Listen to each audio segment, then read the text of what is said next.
মহান আল্লাহ তাআলার দরবারে আশ্রয় প্রার্থনা করছি, যিনি এই বিশ্বজাহানের মালিক।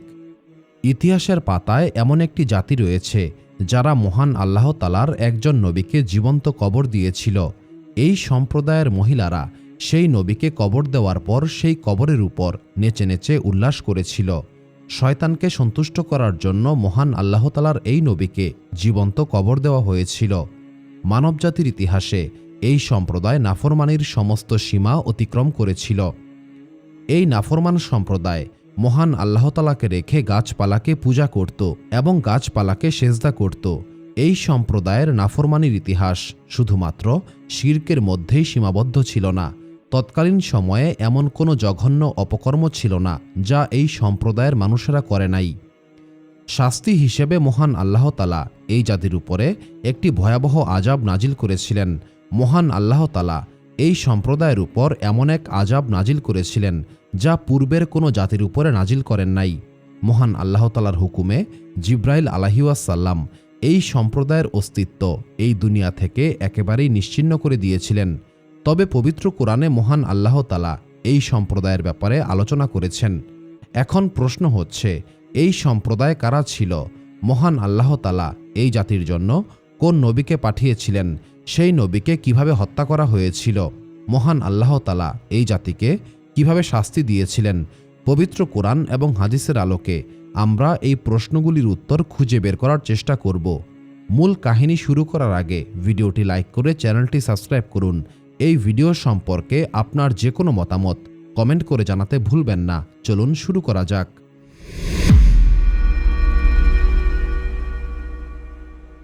এই সম্প্রদায়ের ব্যাপারে আলোচনা করতে হলে আমাদেরকে চলে যেতে হবে নূহ আলাইহিসসালামের মহাপ্লাবনের পরবর্তী সময়ে। নূহ আলাইহিসসালামের মহাপ্লাবনের কয়েক শতাব্দী পরে মহান আল্লাহ তাআলা এই জাতিকে এই দুনিয়াতে পাঠিয়েছিলেন।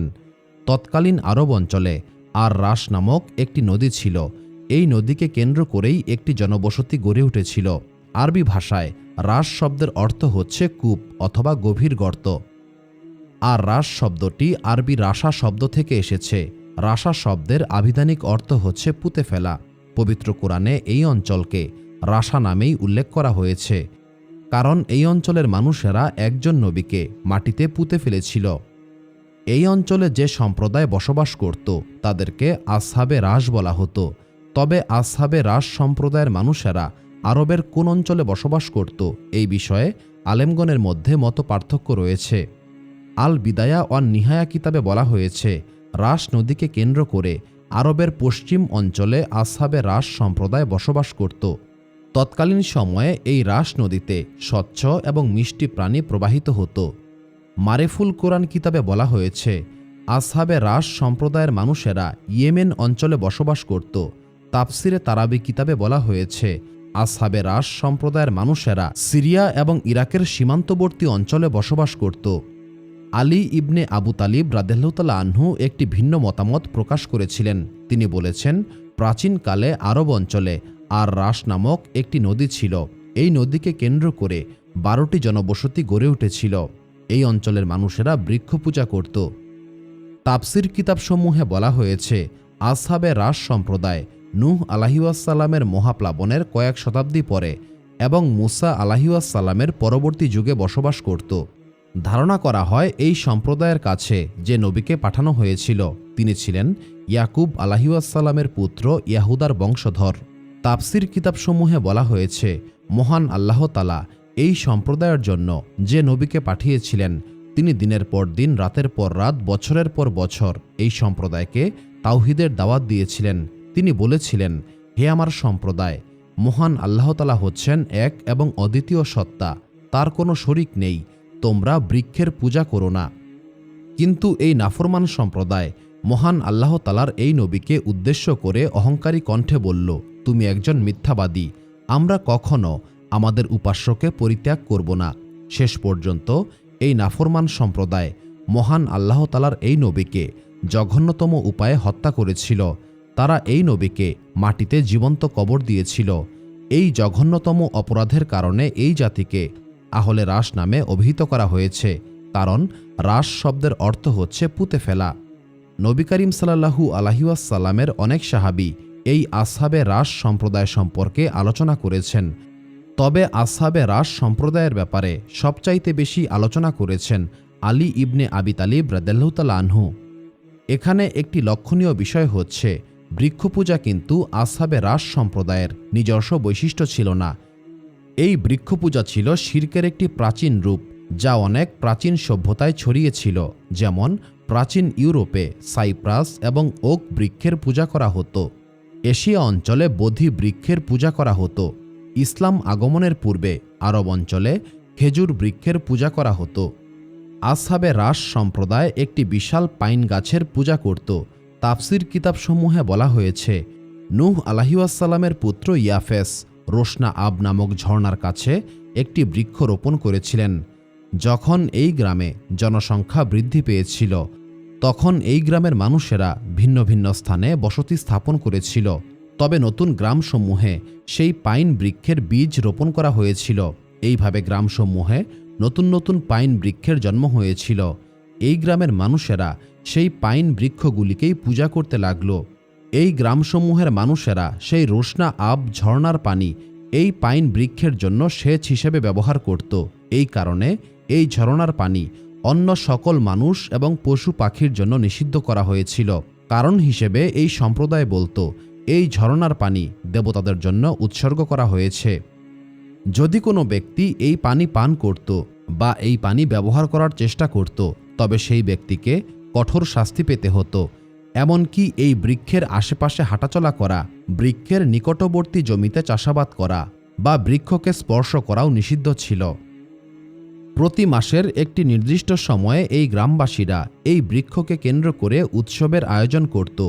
উৎসবের দিন সমস্ত গ্রামবাসীরা এই বৃক্ষের নিকটে জমায়েত হতো। এরপর এই বৃক্ষগুলিকে উদ্দেশ্য করে গরু, ছাগল, ভেড়া কোরবানি করা হতো। এরপর সেই বৃক্ষকে খুশি করার জন্য কান্নাকাটি করত এবং বৃক্ষগুলিকে সেজদা করত। তখন অভিশপ্ত শয়তান এই বৃক্ষের ডালপালা নাড়িয়ে দিত এবং গম্ভীর কণ্ঠে বলতো, হে আমার বান্দারা, আমি তোমাদের উপর সন্তুষ্ট হয়েছি। শয়তানের এই কণ্ঠ শোনার পর গ্রামবাসীরা আনন্দে গান গাইত, মদ্যপান করত, আবার কেউ কেউ সেখানেই জেনায় লিপ্ত হতো। তবে মূল বৃক্ষ এবং মূল ঝর্ণা যে গ্রামে ছিল, অর্থাৎ নূহ আলাইহিসসালামের পুত্র ইয়াফেস যে বৃক্ষটিকে নিজের হাতে রোপণ করেছিলেন, সেই গ্রামে বছরে একবার উৎসবের আয়োজন করা হতো। এই উৎসবটিকে সবচাইতে পবিত্র উৎসব হিসেবে গণ্য করা হতো। এই বাৎসরিক উৎসবের দিনে আশেপাশের সমস্ত গ্রাম থেকে মানুষেরা এই বৃক্ষকে কেন্দ্র করে জমায়েত হতো। সেখানে তারা কোরবানি পেশ করত, সেজদা করত। তখন ইবলিস শয়তান সেই মূল বৃক্ষের ভেতরে প্রবেশ করে বলতো, হে আমার বান্দারা, আমি তোমাদের উপর সন্তুষ্ট হয়েছি। তোমরা নিশ্চিত হও, এই বছরটা তোমাদের জন্য একটি বরকতময় বছর হবে। এই উৎসবে 12টি গ্রামের মানুষেরা জমায়েত হতো। এই কারণে 12 দিন পর্যন্ত এই উৎসব হতো। এই উৎসবে মহিলারা গান গাইত এবং পুরুষেরা নৃত্যের তালে তালে সেই বৃক্ষকে তাওয়াফ করত। এরপর গ্রামবাসীরা সেই বৃক্ষের কাছে সন্তান, ধন সম্পদ এবং সুস্থতা দাবি করত। এরপর পুরোহিতেরা গ্রামবাসী এবং বৃক্ষের মধ্যে মধ্যস্থতা করত। পুরোহিতেরা এই বৃক্ষকে কেন্দ্র করে নিত্য নতুন নিয়ম বানাত এবং গ্রামবাসীদের নিকট থেকে বিপুল পরিমাণ হাদিয়া সংগ্রহ করত। যখন এই সম্প্রদায় নাফরমানির সমস্ত সীমা অতিক্রম করেছিল, তখন মহান আল্লাহ তাআলা এই জাতির জন্য একজন নবীকে পাঠিয়েছিলেন। এখন প্রশ্ন হচ্ছে, আসহাবে রাসের জন্য কোন নবীকে পাঠানো হয়েছিল? পবিত্র কোরআনে এই নবীর কথা স্পষ্টভাবে উল্লেখ করা হয়নি, তবে তাফসির কিতাবসমূহে বলা হয়েছে এই নবীর নাম ছিল হানজালা ইবনে সাফওয়ান আলাইহিসসালাম। তিনি ছিলেন বনি ইসরায়েলের একজন সম্মানিত নবী। তিনি ইয়াকুব আলাইহিসসালামের পুত্র ইয়াহুদার বংশধারা থেকে এসেছিলেন।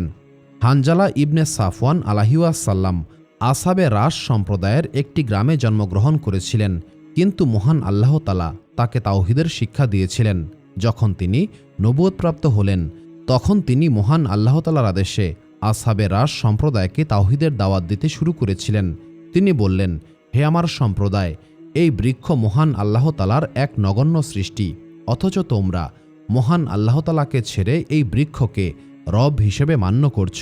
এটা বিশাল বড় গুনাহ এবং নাফরমানি। কিন্তু আসহাবে রাস সম্প্রদায় হানজালা আলাইহিওয়াসাল্লামকে নিয়ে ঠাট্টা বিদ্রূপ করতে শুরু করেছিল।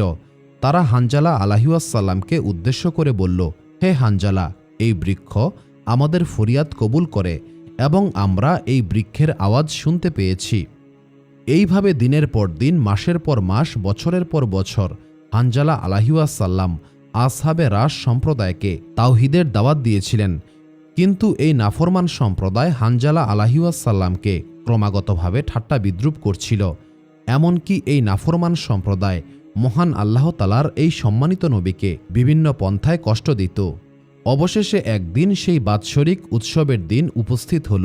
গ্রামবাসীরা এই উৎসবের জন্য বিশাল আয়োজন করতে লাগল। তখন হানজালা আলাইহিওয়াসাল্লাম মহান আল্লাহ তাআলার দরবারে ফরিয়াদ করে বললেন, হে আমার রব, আপনার বান্দারা আমাকে মিথ্যাবাদী সাব্যস্ত করেছে, তারা আপনার নাফরমানিতে লিপ্ত হয়েছে। হে আমার রব, আপনি এই বৃক্ষগুলিকে শুকিয়ে দিন এবং আপনার ক্ষমতা দেখিয়ে দিন। হানজালা আলাইহিওয়াসাল্লামের এই ফরিয়াদ মহান আল্লাহ তাআলার দরবারে কবুল হয়েছিল। গ্রামবাসীরা তখন অবাক হয়ে দেখল তাদের উপাস্য বৃক্ষগুলি ক্রমশ শুকিয়ে যাচ্ছে। তখন গ্রামবাসীরা বলল, নিশ্চয়ই হানজালা একজন জাদুকর, সে আমাদের উপাস্যদেরকে জাদু করেছে।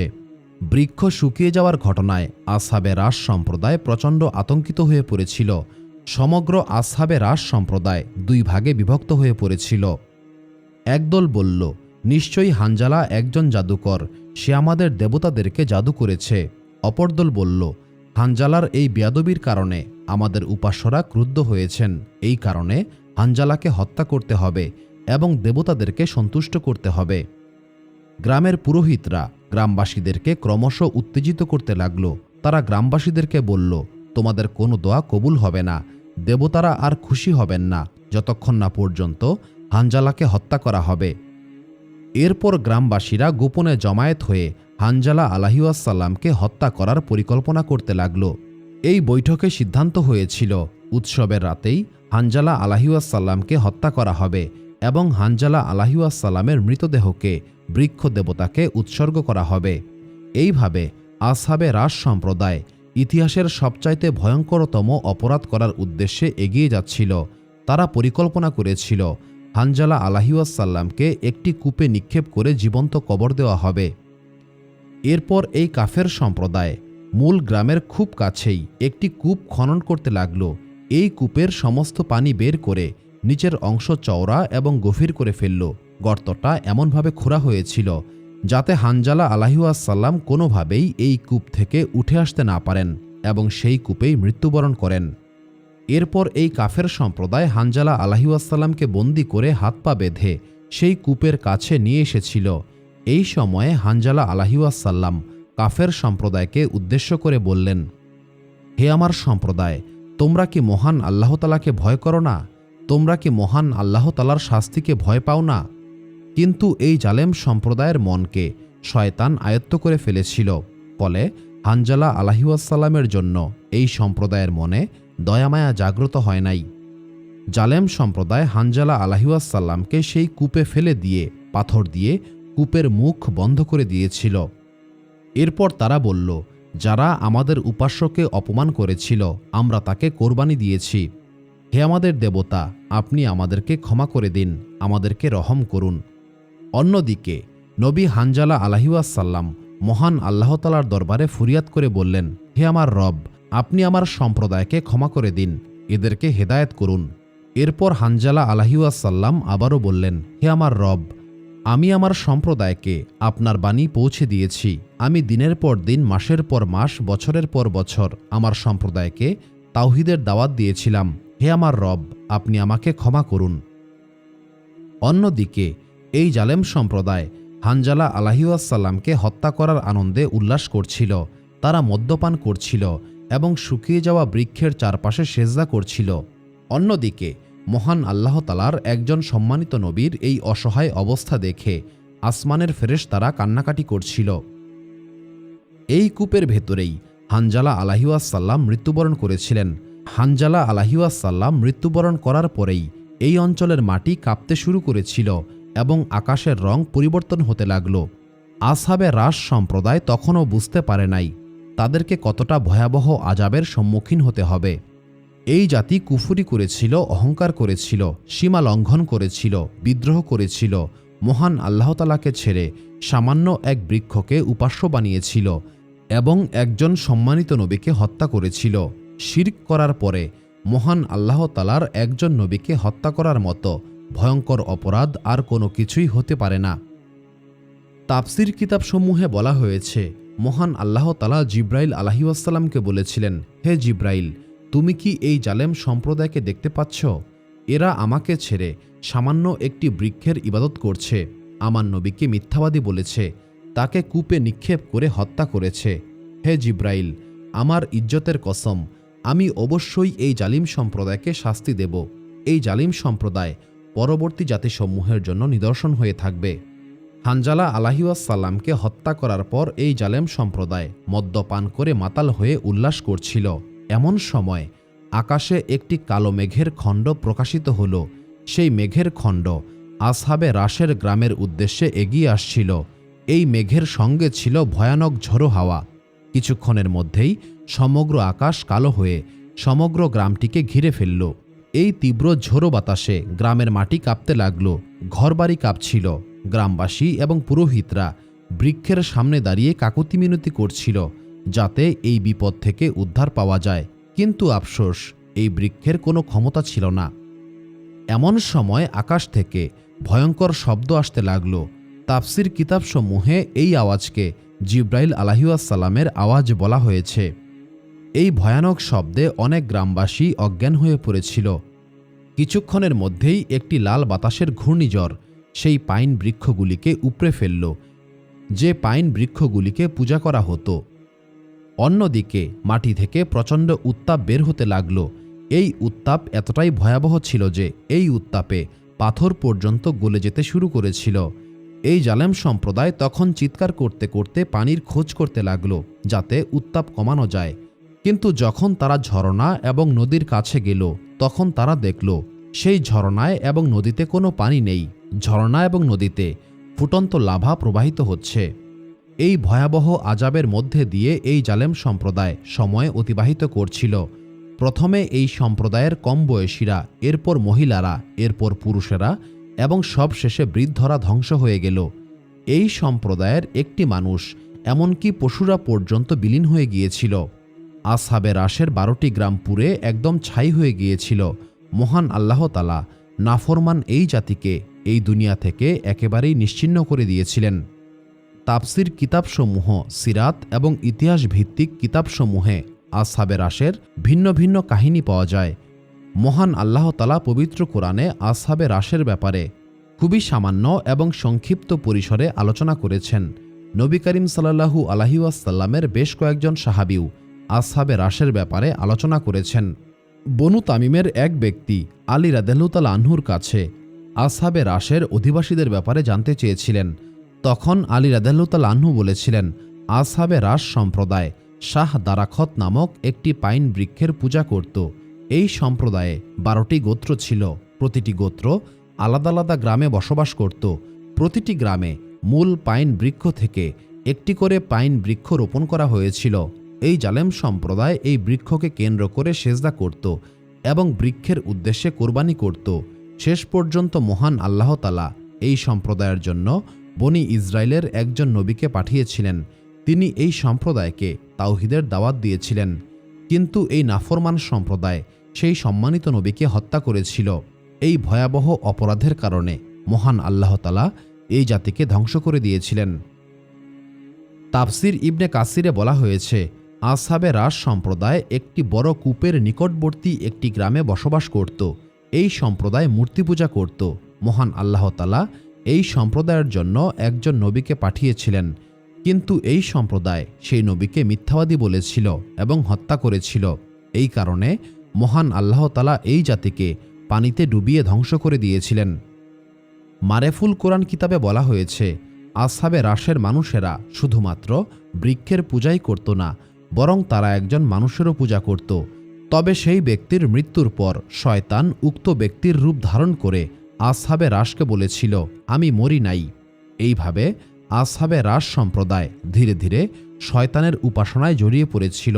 এই সম্প্রদায়ের জন্য হানজালা ইবনে সাফওয়ান আলাইহিওয়াসাল্লামকে পাঠানো হয়েছিল, কিন্তু এই জালেম সম্প্রদায় হানজালা আলাইহিওয়াসাল্লামকে হত্যা করেছিল। মহান আল্লাহ তাআলার এই নবীকে হত্যা করার পরেই মহান আল্লাহ তাআলা এই জাতির উপর আযাব নাজিল করেছিলেন। তবে এখানে আমাদেরকে কয়েকটি বিষয় বুঝতে হবে। প্রথমত, পবিত্র কোরআনই হচ্ছে সবচাইতে নির্ভরযোগ্য কিতাব। পবিত্র কোরআনে আসহাবে রাসের কথা উল্লেখ করা হয়েছে, কিন্তু বিস্তারিতভাবে আলোচনা করা হয়নি। দ্বিতীয়ত, সাহাবীরা যে কাহিনীগুলি আলোচনা করেছেন সেইগুলি অত্যন্ত নির্ভরযোগ্য। সাহাবীরা এই সমস্ত কাহিনী আলোচনার মাধ্যমে আমাদের জন্য শিক্ষা রেখে গেছেন। তৃতীয়ত, ইসরায়েলি কাহিনীগুলির বিষয়ে সতর্ক থাকতে হবে। নবী করিম সাল্লাল্লাহু আলাইহি ওয়াসাল্লাম বলেছেন, বনি ইসরায়েলি কাহিনী বর্ণনা করা যাবে, তবে সেই কাহিনীর ব্যাপারে সতর্ক থাকতে হবে।